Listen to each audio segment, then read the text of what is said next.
안녕하세요. 압구정 부동산 리포트입니다.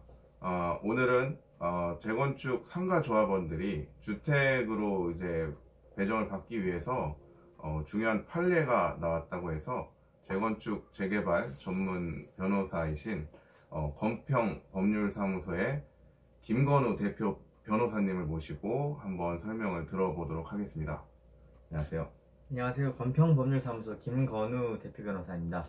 네, 저희가 지금까지 상식적으로 상가 조합원들이 주택을 분양받는 경우가 많이 있었는데, 제가 알기로는 도정법상의 예외 조항이나 건교부에서 발행했던, 지금은 국토부죠, 거기서 이제 조합의 표준 정관에 상가를 분양받지 아니한 자는 주택을 분양을 받을 수 있다.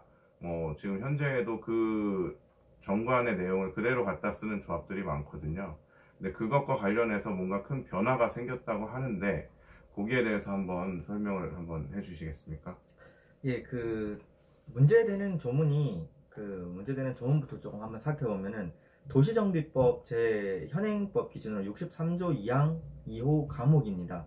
감옥인데 법 규정이 바뀐 건 아닙니다. 법 규정은 예나 지금이나 부대시설, 복리시설의 소유자에게는 부대 복리시설 공급함을 원칙으로 하는데, 다만 새로운 부대시설, 복리시설을 건설하지 아니하는 경우에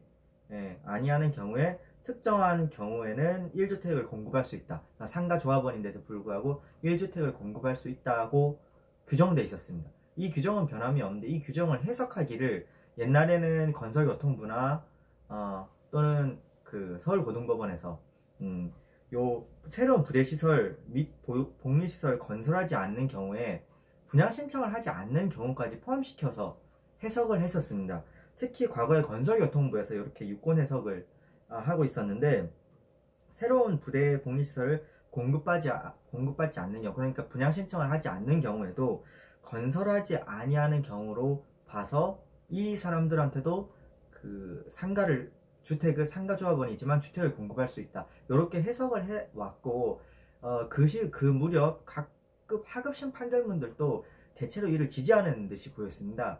그렇다 보니까 건설교통부에서도 표준정관이라고 해서 표준정관을 만들어서 도시정비법 시행령 63조 2항 2호 감옥의 문헌과 조금 다소 다르게 건설하지 아니하는 경우라고 규정되어 있음에도 불구하고 공급받지 않는 경우, 이렇게 좀 규정을 해서, 기존에는 상가 조합원들이 상가 분양 신청을 하지 않는다라면 주택을 받을 수 있는 것으로 이렇게 어느 정도 굳어져 왔다고 보는데, 최근에 2017년도에 국토교통부에서 기회가 돼서가 아니고 그런 유권 해석을 변경하게 되는데, 유권 해석의 변경 내용은 그렇습니다. 도시정비법 시행령, 아까 전에 말씀드렸던 그 시행령의 규정을 건설하지 아니하는 경우를 말 그대로 문헌 그대로 해석해서, 이거는 분양 신청을 하지 않는 경우는 포함되지 않고 아예 재건축 사업에서, 그 재건축 조합에서 상가를 설계하지 않는 경우, 상가를 아예 짓지 않는 경우에만 비로소 상가를 공급하지 않고 주택을 상가 조합원에게 공급할 수 있다는 것으로 유권 해석을 바꾸기 시작합니다. 근데 그 유권 해석을 바꿨는데, 그 바꾼 유권 해석에 우리가 과거에는 이렇게 해석을 했는데 지금 이렇게 바꿨다, 이런 부분들을 명시를 하지 않아서 다수의 민원들이 좀 빗발쳤었고, 이런 민원들을 의식해서 감사원에서도 국토부에다가 이런 민원들이 빗발치고 있는데, 이 유권 해석을 변경하게 된 계기나 거기에 대한 좀 설명들을 요청을 했었으나, 국토부에서는 명확한 해설 없이 우리가 왜 이렇게 유권 해석을 바꿨는지는 잘 모르겠다, 이 정도로 좀 정리가 돼서 좀 문제가 있었던 걸로 알고 있습니다. 이러한 상황에서 최근에 2024년도입니다. 2024년도 5월달에 서울고등법원 판결례가 하나가 나왔는데, 최근에 서울고등법원도 조합원 전원의 동의가 있는 경우에 한해서만 상가 조합원들에게 주택을 공급할 수 있다라고 정관에 규정을 두는 것을 허락하고, 그 외의 경우로 정관을 변경을 했다라면은 그 정관은 효력이 없다는 취지로 판시를 하여서 지금 다소 문제가 되고 있는 상황입니다. 그 간단하게 한번 다시 좀 편하게 정리를 해보면 일단은 도정법 상에는 예외 규정이 있고 그 예외 규정으로 인해서 상가조합원이 주택을 받을 수 있는 경우가 있었고, 그 다음에 국토부의 표준정관에 상가를 분양받지 않았을 때 주택을 분양받을 수 있다라는 표준정관이 있었기 때문에 대부분의 조합들은 그 정관을 그대로 사용을 했었단 말이죠. 그래서 그거를 토대로 이제 상가조합원들한테 주택을 공급을 할 수 있었는데, 그게 이제 2022년에 그 서울시하고 감사원에서 발표한 자료에 의하면 앞으로의 모든 이제 새로운 정관은 공급받지 아니하는 자로 하더라도 건설하지 아니하는 경우로 해석을 하겠다. 그 다음에 그렇게 안 하면은 인가를 안 해주겠다.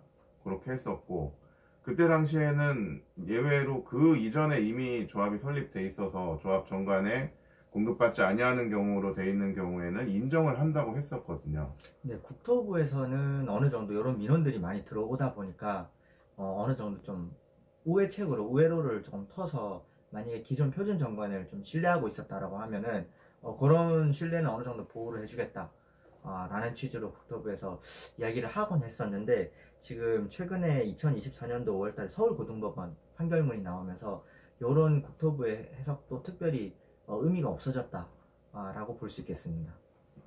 그러면은 기존의 조합 정관이 뭐 감사가 2022년에 나왔으니까 그 전에 조합이 설립이 돼서 정관을 공급받지 아니하는 경우에 주택을 받을 수 있다라고 만들어 놓은 조합일지라도 조합원 전원의 동의가 없으면 주택을 공급받을 수 없다라는 판례가 나온 거네요. 예, 맞습니다.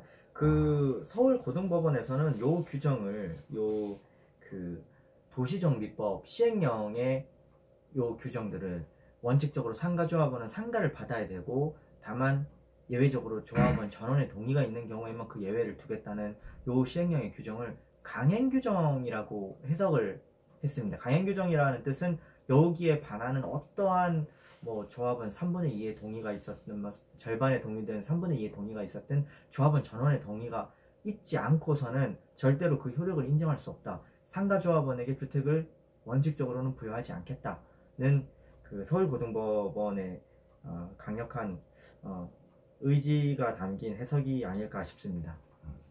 그 지금도 이제 상가를 이제 재건축 상가를 매수하시는 네. 분들은 나중에 혹시라도 주택을 받을 수 있지 않을까 이런 기대로 매수를 하시는 분들이 많은데, 그러면은 상가 조합원이 주택을 받을 수 있는 경우가 어떤 경우가 있을까요?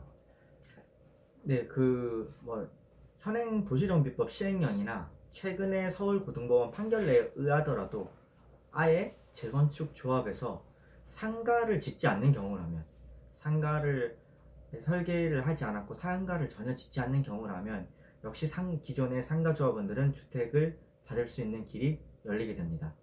상가의 숫자를 축소하는 경우가 있을 수가 있습니다. 상가조합원들이 한 50명이었다. 하지만 실제로 새로 신축되는 건물에는 상가가 그 절반밖에 안 된다 라고 하면은 현재 상가조합원들이 물리적으로 모두 다 상가를 받을 수가 없는 상황이다 보니까 누군가에게는 상가를 짓지 않는 경우가 되겠죠. 그렇죠. 네. 누군가에게는 상가 조합원이지만 주택을 받을 수 있는 길이 열리게 될 것으로 보이고, 아마 그 기준은 권리가액이 높은 사람 순한테 아마 우선권을 먼저 주거나 하지 않을까 하는 생각입니다. 네. 그리고 상가를 분양을 받고 네. 권리가액이 남는 경우에도 주택을 받을 수가 있죠. 네, 맞습니다.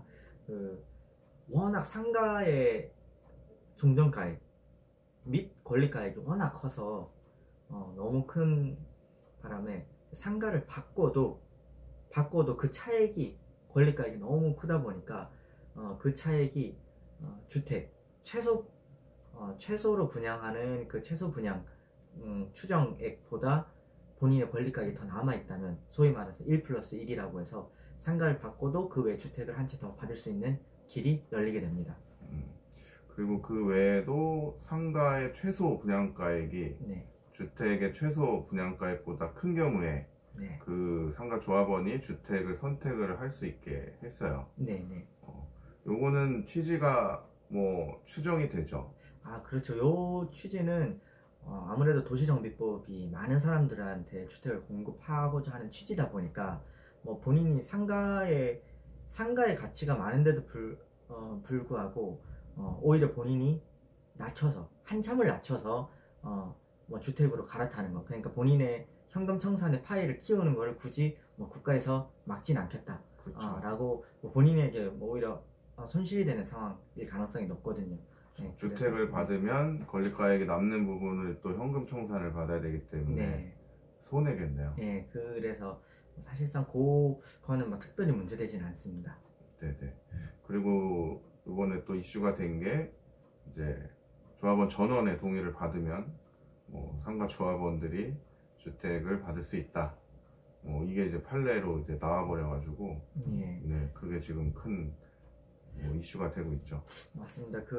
뭐 조합원 전원의 동의는 사실상 도시정비법 시행령의 문구가 조합원 전원의 동의가 있는 경우에는 뭐 뭔들 못하겠습니까? 그건 이미 뭐 문구로 박혀져 있는데 서울고등법원에서 한 번 더 그 확인을 한 거고, 이제 조합원 전원의 동의가 있지 않는 이상 상가 조합원이 상가를 원칙으로 받지 않고 주택을 받는 것은 허용되지 않는다. 라고 그렇게 이해를 하시면 될 것 같습니다. 그럼 요 판례 요번에 나온 판례에 따르면 이제 상가 조합원이 주택을 받는 경우의 수가 상당히 좁아졌어요. 네. 그 현실적으로 뭐 받는 경우가 많이 나올 것 같지도 않고, 그러면은 지금 상가를 이제 투자하신 분들이 혼란이 많을 텐데, 지금 이게 법령과 정관, 국토부 정관과 지금까지 해왔던 관례들이 너무 제각각이고 서로 충돌되는 부분이 많기 때문에 이거는 어느 정도 좀 정리가 돼야 될 것 같다고 보이네요.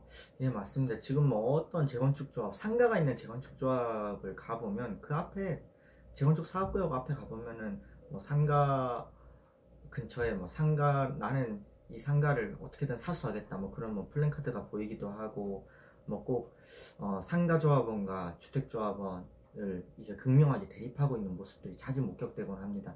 근데 이런 것들이 지금 뭐 우리 부동산 시장에 당연히 좋은 영향을 미칠 일도 없고, 재건축 사업이 성공적으로 되려면은 상가 조합원과 주택 조합원이 서로가 서로를 배척하는 관계에 있어서는 안 되고, 서로가 서로를 조금씩 양보하더라도 상생하는 구조가 필요하지 않나 는 생각이 들고, 주택 조합원도 분명 상가 조합원의 협조가 필요하고 상가 조합원 또 주택 조합원의 협조가 필요할 텐데, 지금과 같이 뭐 오로지 조합원 전원의 동의가 있어야지만 상가 조합원이 주택을 받는다 라고 해석하는 거는, 물론 서울고등법원 판결문은 도시정비법 시행령 그 문헌에 충실한 해석이라는 점에서 뭐 이런 수긍은 가지만, 궁극적으로는 좀 국회에서 이런 부분들을 논의를 해서 상가 조합원들이랑 주택 조합원들의 분쟁의 씨앗을 좀 조기에 해소할 수 있는 뭐 그런 것들을 입법론적으로 빨리 연구를 하고 제도화 시켰으면 하는 바람이 있습니다. 그렇죠. 뭐 재산을 매수를 하는데 이게 어떻게 될지 모르고 매수를 하는 건 사실 말이 안 되는 거죠. 네, 그래서 맞습니다. 일단은 뭐 윗분들이 좀 정리를 해주셔서 내가 이걸 샀을 때 뭐 주택을 받을지 뭐 상가를 받을지 뭐 이런 거를 좀 예측을 할 수 있게 해주시면 뭐 투자 혼선도 줄이고 뭐 잘못된 투자도 나오지 않을 것 같고요. 뭐 일단 이런 분쟁이나 뭐 논란이 되는 이슈가 있으면은 또 다음에 저희가 영상을 준비를 해보도록 하겠습니다. 다음에도 한번 나와주시겠습니까? 네, 자주 나오도록 하겠습니다. 알겠습니다. 오늘은 여기까지 마치고요. 다음에 또 재건축 관련 소식으로 찾아뵙겠습니다. 감사합니다.